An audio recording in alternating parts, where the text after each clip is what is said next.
Voilà, je vais pas être très long parce que je sais que les... D'accord, Joël est en route, mais moi j'ai un mariage qui est en route aussi, et une autre activité. Simplement, je voulais dire ici que, d'abord, féliciter bien entendu Monsieur le maire, qui a toujours, et qui est toujours attentif aux besoins de la communauté.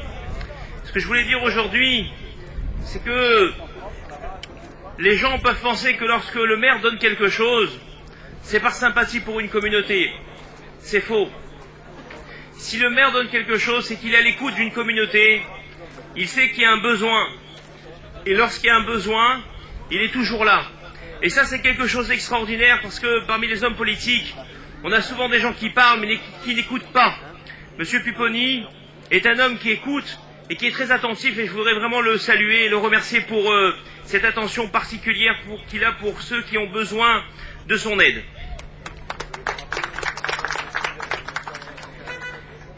Je voulais aussi dire que aujourd'hui,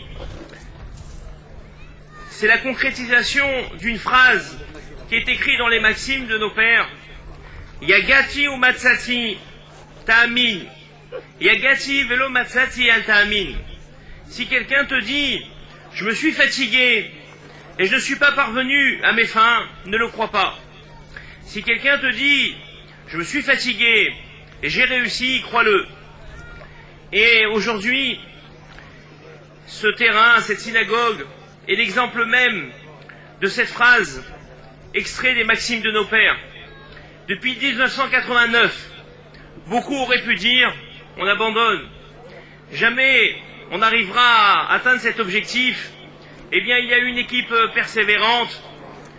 Au départ, M. Marciano et M. Max Bensoussan, qui a eu deux mérites. Le premier, c'est de continuer cet objectif, mais le second, c'est d'avoir continué un projet d'un ancien président. Et ça, c'est une preuve de fraternité, parce que souvent, lorsqu'un nouveau président arrive, il a envie de tout reconstruire, de tout refaire, de surtout pas reprendre un ancien projet. Il veut être le porteur d'un nouveau projet. Il a fait beaucoup preuve d'humilité. Il a voulu que ce projet soit le projet de la communauté. Et moi, je voulais féliciter Max, justement, pour cette preuve d'humilité et ses convictions de vouloir atteindre cet objectif. Alors, ce que je voulais dire simplement aujourd'hui au maire, c'est un scoop. Monsieur Pupponi, aujourd'hui, vous venez de faire une découverte archéologique. Je vais vous expliquer pourquoi. C'est une vraie découverte archéologique aujourd'hui. Et vous pouvez le marquer dans le Parisien de demain.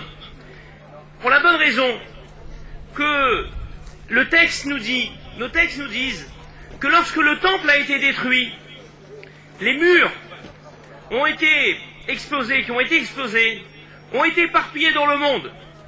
Et on nous dit qu'à chaque endroit où une pierre est tombée, là-bas sera construite une synagogue. Cela veut donc dire qu'aujourd'hui, nous sommes en train de construire dans un endroit où se trouve une pierre du temple qui a été détruit. Et ça, c'est une découverte archéologique extraordinaire, et on vous le doit. Et dire qu'aujourd'hui, eh bien, nous sommes sur une des pierres de ce temple est une chose extraordinaire. Que Dieu vous accompagne, qu'il continue à vous donner cette aide pour pouvoir finaliser ce projet et que nous puissions toujours voir Monsieur Pupponi, ce maire qui travaille avec tellement d'abnégation, et bien avoir une grande carrière politique, en espérant bien le voir se hisser dans les plus hauts rangs de ce monde politique. Je vous souhaite une réussite à tous et à Bethel et à la mairie de Sarcelles.